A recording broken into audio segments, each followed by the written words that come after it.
Hello, you guys. I'm glad you're back with me today. We are going to talk today about plot elements, and you may or may not have heard of that already, but it's really interesting. And what I love about plot elements is any story or movie that you've seen includes all of these plot elements, because if it didn't, it wouldn't be a story, right? And even movies that you watch, they're a story. I have the train going by outside of my house right now, so if you hear that, I won't stop recording. We'll just pretend it's not there. So this is 6th grade ELA, Sun Devil Learning Labs, and I am Mrs. Gore. And as you can see, I have surrounded myself today with one of my favorite stories. And this particular story happens to have multiple not chapters, but multiple volumes. So there's a lot of different stories and a lot of different plots, right? So the plot is the what happens in the story, right? It's the setting and it's the events that happen in a story. So I love Harry Potter.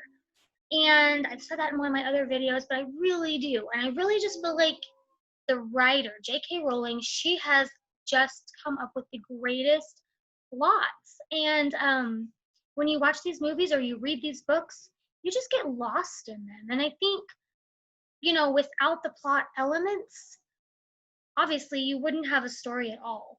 So I really admire what she's been able to do with Harry Potter. So I've got my Harry Potter glasses on, and I think it just helps me get in that story mode. So we're going to talk more about plot elements. So our objective today is I can describe how plot evolves throughout literary text. So we know literary text is writing, it's a story. And we're going to describe how that plot evolves or changes. Okay? For today, for your materials, this is the point where you can pause the video and just run and grab a paper and a pencil. And what I would like is for you to grab one of your favorite books. So I have books here.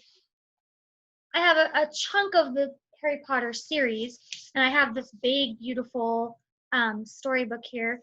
And I just want us to have one of our favorite books present with us, so that as we talk about these plot elements, maybe we'll be able to visualize those plot elements in one of our favorite stories. So go ahead and pause the video at this moment and grab those materials and come on back and we'll get started.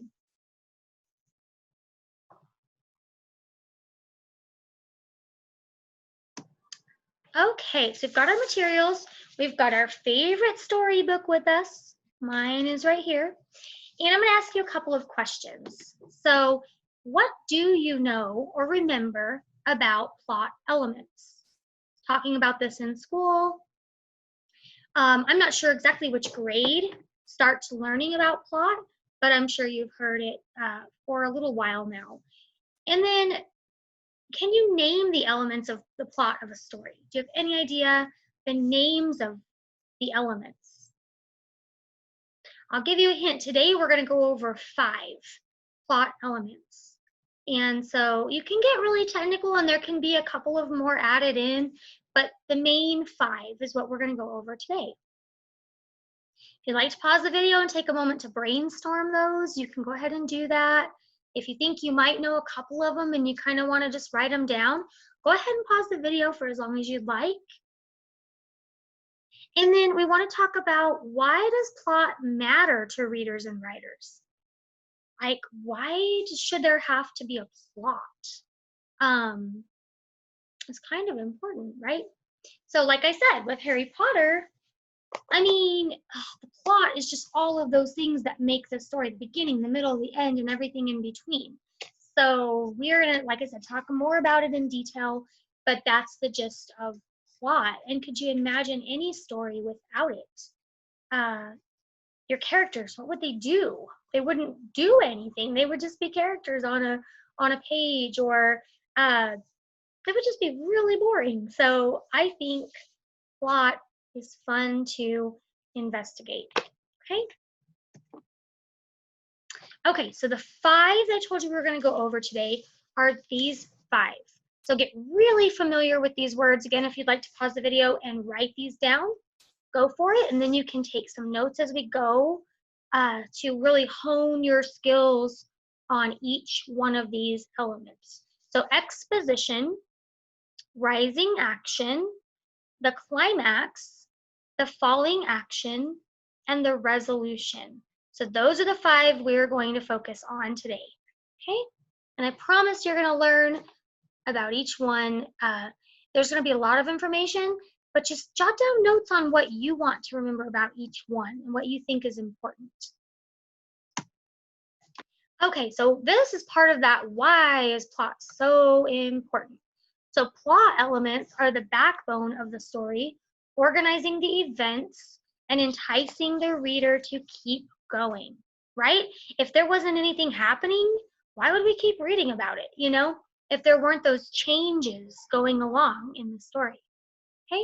The backbone of the story.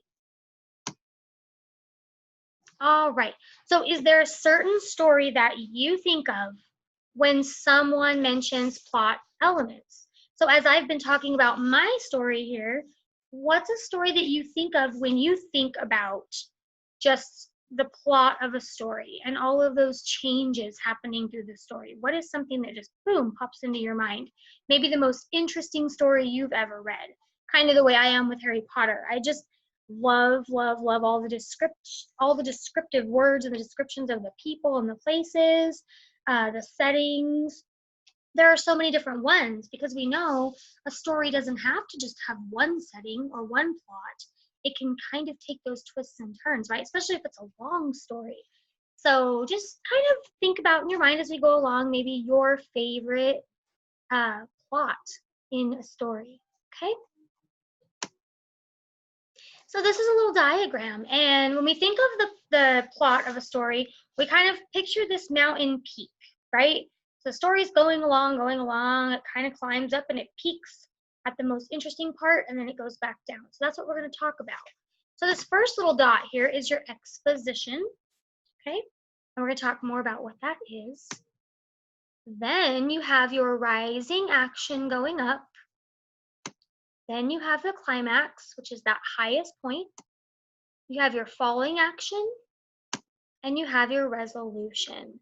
So at this point, hopefully this is kind of jogging your memory about some things that you have talked about in some of your classes before. And it's all coming like screaming back to you. So let's go forward.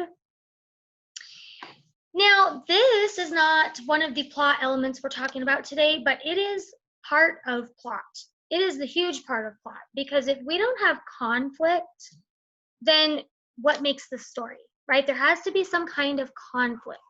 So the conflict is the struggle between opposing forces, okay? And there are many different types of conflict, which we'll cover in another lesson.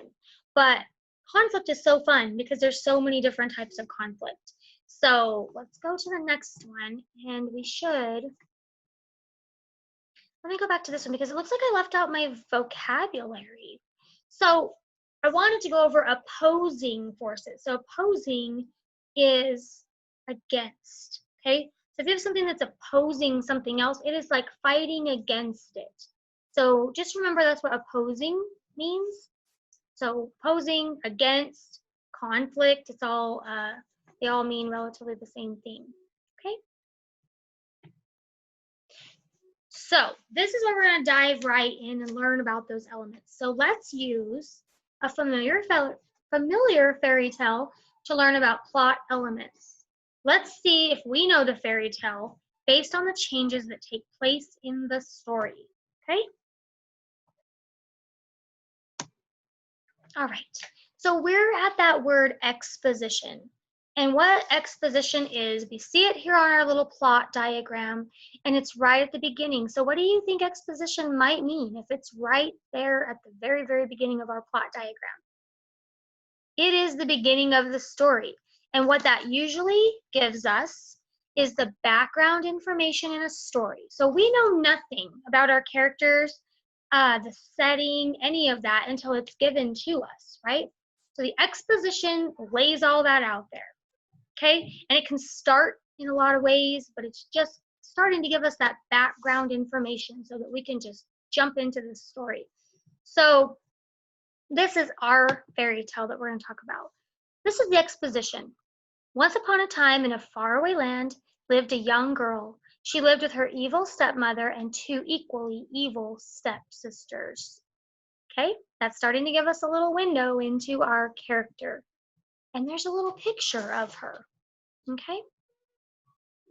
And as a side note, I'm going to go ahead and we're going to talk about different ways you can make a good exposition in a story. Okay. So this is how to write an effective exposition. And these are a lot of words, and I think we're just going to make this as simple as possible. So one way that you want to be effective in your exposition is to give a vivid exposition. So vivid means lots of details, okay? So you want to give interesting details and elements of the world through conversation with each other. That's with your characters, okay? You want to give history and place, okay? And you want to give key details about the past and how it shapes the present. Okay, and so we talked about history and place. Now, atmospheric setting, that means your setting. What does it look like around you? What does it feel like around you? Okay, what is the mood? Showing characters' personalities is a great way to open up an exposition, okay? Talk about your characters, give their personalities, some things they've said, or I'm sorry, I misspoke. You want to give something about your characters before they speak, before they've even said a word. You want your reader to already know something about your character.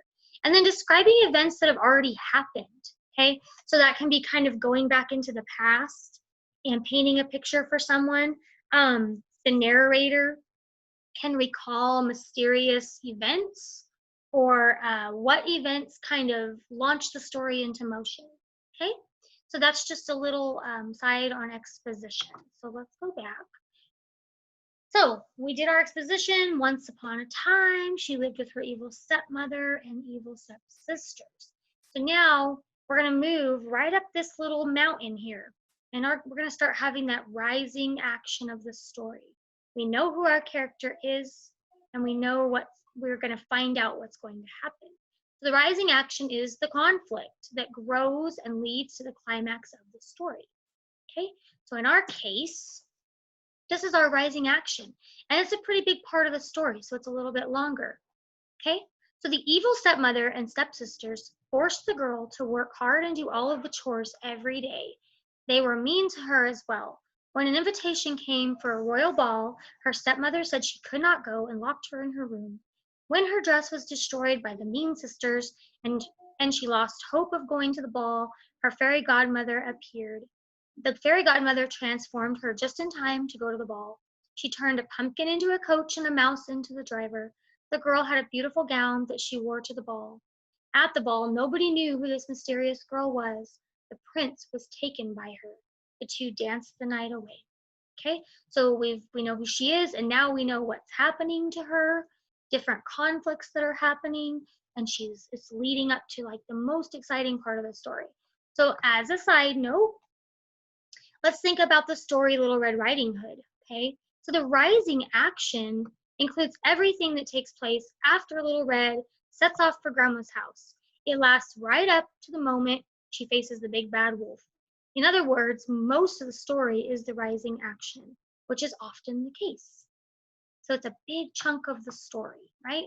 So rising action, she's at the ball, she's danced with the prince, and now we are at the climax of the story.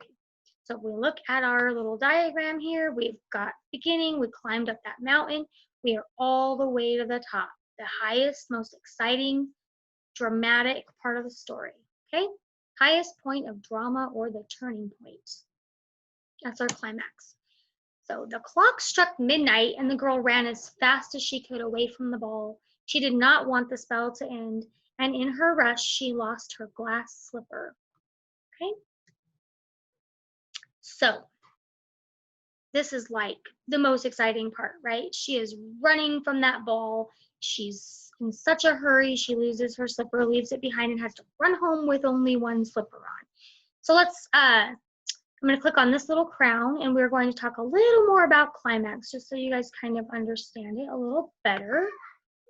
And I want you to think if you can brainstorm your favorite climaxes from your favorite movies. So what was like the most exciting part of a movie that you've seen or a book that you've read? I put movies on here, but it can also be a book. If you're a big reader, think about your favorite climax in your favorite book. And these are just two little notes about climax. A great climax must sharply change the course of events, strongly influencing the ending. So do you think our character who's rushing away from that ball and she's dropping her glass slipper behind, do you think that right now she's having some kind of event that's just going to just change the whole course of everything? And it's going to really influence the way the story turns out, right? And the climax must also give the main character good or bad karma, making the ending feel earned. Okay, so that's another way the climax can work. It really gives that main character that win. You know, they get to win, and they really deserve it. So climax, most exciting part. Now we go into our dropping back down, and we're going to start learning what falling action is. Falling action is those events that are a result of the climax and lead to the end of the story. So now that she's left the slipper behind and you're at that cliffhanger, you're just at that, oh no, what's going to happen, right? So now we're going to find out what happens after that. Okay? So the next day, the prince sent men out to find the girl that left the glass slipper behind. They tried the slipper on the giant feet of the ugly stepsisters, but it did not fit. Just before they left, they realized there was one more girl to try the shoe. It fit perfectly on her dainty foot. Okay? So, this is what happened. After she left her slipper behind, they find her the next day. She tries on the slipper, and it fits, right? And at this point, we feel like she really deserves whatever's going to come of this, right? So let's think about falling action a little further. The purpose of the falling action is to show the consequences of the climax. The story will head in a different direction as a result of decisions made by the characters during the climax. So do you think that our story is going to head in a different direction? Do you think that she's going to still be living there with her ugly stepmother and sisters, doing all the chores? Anybody who's familiar with our story that we're talking about, do you think this rising action, falling action, is part of the consequences of the climax, right? She left her slipper behind, she rushed out of there, and the prince says, I have to know who this girl is. Where is she? So they go looking for her and they find her. And it's all because she left her glass slipper behind, right? Okay. So, oops, I'm so sorry. I have to do it a different way. And now we talk about that very last part of our story. We've got it right here on our plot diagram, the very end, called the resolution. The resolution of the plot after the climax, resolution of the plot after the climax, this is where the character or characters solve the main problem or conflict of the story. Okay? So back to that main conflict. What is this girl's main conflict? She's in a horrible situation at home. She's not happy. They hide her away so she can never, meet anybody. And then she has this night with this prince. She dances the night away. She loses her slipper and she thinks, well, I had a fun night. I guess I'll go back to living my life. And then what happens though? The climax happens. She leaves that slipper. They come and find her. And then this is the resolution after the climax. Okay, So let's see if they resolve this conflict. So right away, the girl went to marry her prince. The two lived happily ever after. Okay, so to me, it sounds like that is the resolution. She gets her prince in the end and she goes off to live in the castle happily ever after. Okay, and there they are. It's not an adorable picture. So, to expand on resolution, there are so many different types of resolution. And I'm thinking, there they are. Okay, sorry about that. So the types of resolution, this looks like a lot of words, but what this basically is, there are 10 different ways that you can end a story. There's a million different ways you could end a story, but 10 different types of resolutions. And these are the types that we see in our movies that we watch and in our stories that we read. So the first type is a cliffhanger. Okay, it leaves the reader wanting more. And that's what I believe happens in Harry Potter. The first, the Sorcerer's Stone is the first story in the line. And it's a total cliffhanger. And why did the author do that? So that she could write more books, and each story leaves you with that cliffhanger. Like, where's the rest of it? It needs more. So what does she do? She comes up with another story, another book, another movie, and it just continues, and the fun continues, right? The mystery continues. So that's a great ending, and that's what I think Harry Potter leaves you with, is a cliffhanger. There's also the surprise resolution, which is a twist or it's unexpected. Okay? Then you have the third one, which is a warm and fuzzy, emotional, kind of feel-good resolution, right? Everybody's happy, everybody gets what they want. It's warm and fuzzy. Then you have a lesson or a moral, which is where the character or reader learns something. Okay? Might be the character, might be the reader. The reflection ending is what was learned, what just happened. Okay, so the narrator or the character themselves might reflect. They might talk a little bit about what's going on and where do we go from here, kind of a thing. What did I learn from all of that craziness? There's the question that leaves the reader thinking. Okay, so it might be one that just they end with a couple of lines that just throw you, and you're like, what do they want me to get from that? That's a question ending. Okay, or it asks a question. It'll actually end with that question mark, right? So then there's the image resolution, which maybe just leaves you with a scene. Okay, whether it's in a movie or it's in a book, it just leaves you with this like closing scene. Maybe describes the weather or the setting all around. Okay. Maybe a movie ends and it just kind of starts fading out, and you have this farmhouse and a big green pasture, and then the sunset, and you're just left with that image, right? Circular is it circles back to the beginning. Okay, so a lot of stories start out in one spot, and then by the end of the movie, all this stuff happens. All these things happen. But when you end the movie, you're right back where that character started. Maybe you're right back there in, Harry Potter's house. He's right back there in his aunt and uncle's house that he lives in. Actually, in the Sorcerer's Stone, in this book, the very last scene, the very last couple of paragraphs, I'm going to read really quickly because I think it fits in with that circular a little bit. And it fits a lot of these. And I think a lot of endings can be like that, where they fit into a couple of categories. So why don't I actually do this? We'll talk about the funny thoughts and then the dialogue. And I'm going to read the last couple paragraphs of this Harry Potter book.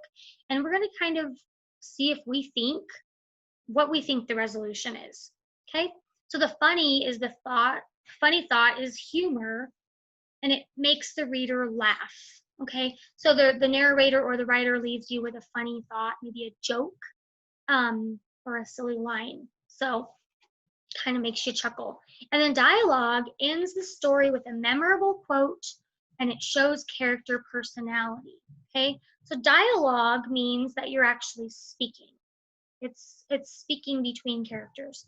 So that's another way that they can end stories. So I'm going to read the last couple of short paragraphs in the Harry Potter Sorcerer's Stone, and we're going to see which category we think the resolution fits into.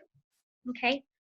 So they're waiting outside to be picked up from Hogwarts to go back home for the holidays. So it says,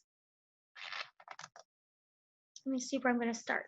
So people jostled them as they moved forwards towards the gateway back to the Muggle world. Some of them called, "Bye, Harry. See you, Potter." "Still famous," said Ron, grinning at him. "Not where I'm going, I promise you," said Harry Potter. He, Ron, and Hermione passed through the gateway together. "There he is, Mum, there he is, look." It was Ginny Weasley, Ron's younger sister, but she wasn't pointing at Ron. "Harry Potter," she squealed. "Look, Mum, I can see." "Be quiet, Ginny, and it's rude to point." Mrs. Weasley smiled down at them. "Busy year?" she said. "Very," said Harry. "Thanks for the fudge and the jumper, Mrs. Weasley." "Oh, it was nothing, dear." "Ready, are you?" It was Uncle Vernon, still purple-faced, still mustached, still looking furious at the nerve of Harry, carrying an owl in a cage in a station full of ordinary people. Behind him stood Aunt Petunia and Dudley, looking terrified at the very sight of Harry. "You must be Harry's family," said Mrs. Weasley. "In a manner of speaking," says Uncle Vernon. "Hurry up, boy, we haven't got all day." He walked away. Harry hung back for a last word with Ron and Hermione. "See you over the summer, then." "Hope you have a good holiday," said Hermione, looking uncertainly after Uncle Vernon, shocked that anyone could be so unpleasant. "Oh, I will," said Harry, and they were surprised at the grin that was spreading over his face. "They don't know we're not allowed to use magic at home. I'm going to have a lot of fun with Dudley this summer." Okay, so that's a lot right there. So there's a lot of people talking back and forth. You've got Harry, Mrs. Weasley, Ron and Hermione, and Uncle Vernon. There's a lot of dialogue going on, so it definitely fits in the dialogue category. And can you think of any other types of resolutions this might be? I talked about one earlier that I kind of threw out there at the very beginning, what I thought Harry Potter's ending was kind of like. And that was the cliffhanger, because it does leave you like, what's going to happen now? They're going home for summer, and Harry's planning on, quote, having a lot of fun with Dudley this summer. And he's planning on using his magic, right? So that's kind of a cliffhanger. Leaves you kind of thinking what's going to happen. Let's see. It's also kind of an image. It shows you this image of them waiting. They're coming back through the portal, back to the train station, being picked up by their families, going home for the summer. They're seeing their moms and dads and, Uncle Vernon. It leaves you with an image for sure. It sort of circles back to the beginning as well, because when Harry, when the story, the Sorcerer's Stone begins, he lives with his aunt and uncle in their home, right? And he's not that crazy about them.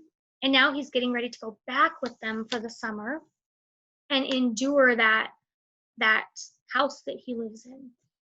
Okay? And then it's sort of a funny thought as well, because it leaves you with this image that Harry's going to go back home for the summer and use his magic against Dudley, who is the cousin that is spoiled rotten and nobody likes him. And he's about to find out what Harry Potter's made of, right?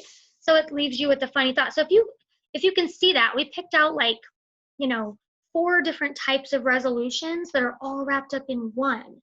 So you can kind of see what this author did with her resolution. And this is just one of the Harry Potter stories. So great writer, awesome plots and resolution. So let's go to the next slide. Okay, so we have talked about so much today. I actually was going to show a little video a couple slides back, and I kind of skipped over it. So I think what I'm going to do is go ahead and play this little video for you guys. And it is a Khan Academy video about plot. So let's see how that's going to go. And we'll just watch a little snippet of it so that you can kind of... Hello readers, I'm going to draw you a map right now, and it's going to look like I've drawn a mountain. But it's not a map of a mountain, it's a map of a story. What? You're saying, how do you map a story? What makes a story pointy? These are great questions, and to answer them, I'll say this. Today we're going to talk about the elements of a story, or the parts that make it up, like ingredients in a recipe. Many stories follow a similar pattern. Good readers know what these patterns are and can talk about them using the right terms, and this helps everyone be on the same page, so to speak, when you discuss or write about the stories you read. I'm about to drop a lot of vocabulary on you, so brace yourselves. The story begins with exposition, where we learn about the characters and the setting. Then we introduce a conflict, or a big problem. As the characters begin to interact with the conflict or try to solve the problem, we enter rising action, this upward slope of the story mountain. When the conflict comes to a head, we hit the most exciting part of the story, the climax. Here, the conflict can't go any further. We're at the top of the mountain. There's nowhere else to go except down. After the climax, after this most exciting part of the story, we enter falling action. The climax will happen much closer to the end of the story than to the middle. It's not a symmetrical mountain. The action slows down, the problem has been solved, or maybe the problem has changed, and the characters prepare for the last phase of story, the resolution. This is where we tie up loose ends, characters reflect on what they learned, maybe you set up a sequel. Now, look, that was a lot of information all at once. In order to make sense of it, let's apply all of those terms to a story.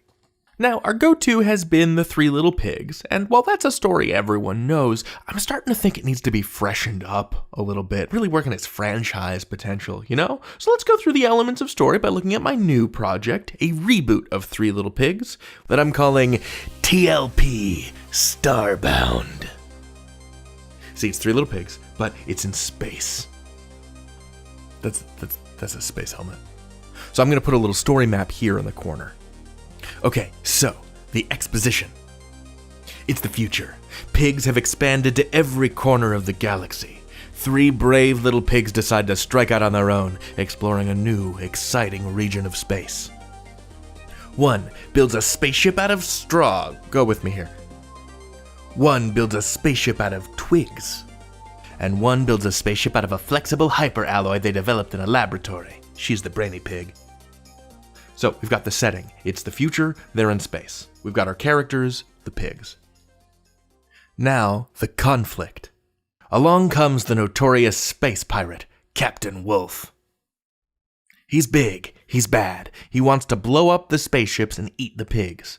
He begins hunting down the pig ships one at a time. I think Captain Wolf has an eye patch. No, he has a cyber eye. He's part robot. And now we enter our rising action phase. Captain Wolf engages the straw ship. They have an exciting space battle. Pew, pew, pew, pew, pew, pew. And Straw Pig escapes in a little escape pod to the twig ship. But Captain Wolf follows. He is undaunted. The tension continues to rise. He destroys the twig ship. Pew, pew, pew, pew. The 2 pigs escape again, this time to the brick house. The hot, flexible hyperalloy spaceship piloted by the science pig. And now we come to the climax. Captain Wolf comes to the advanced ship. He tries to blow it up, but he can't. It's too powerful. He decides to board the ship, because that's the only way he'll get to eat the pigs, but the pigs trap him in a space barrel while he's still in the airlock. They did it! They solved the problem. Captain Wolf is trapped in a space barrel, and he can't eat them now. The climax is past, and now we enter the falling action phase of the story.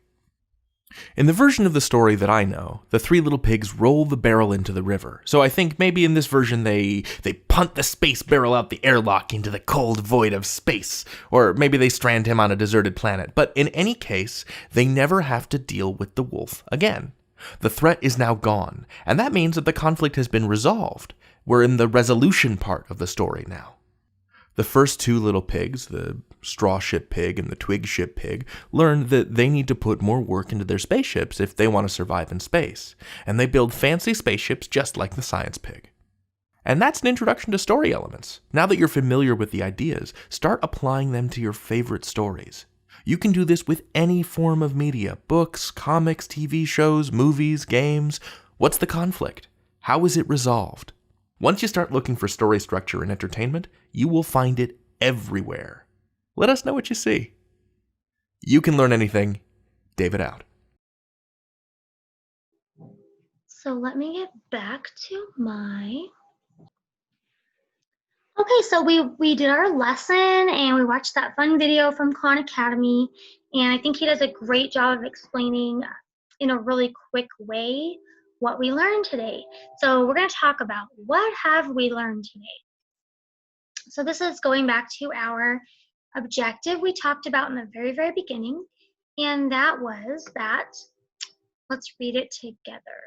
It says, I can describe how plot evolves throughout literary text. So evolve is that change, right? So I picture that mountain, our graph, our plot diagram that goes up and back down. That's how our plot is evolving. So that should tell you that we have learned our objective for the day. If you can do that, we've learned our objective. And you've got your favorite book still in front of you.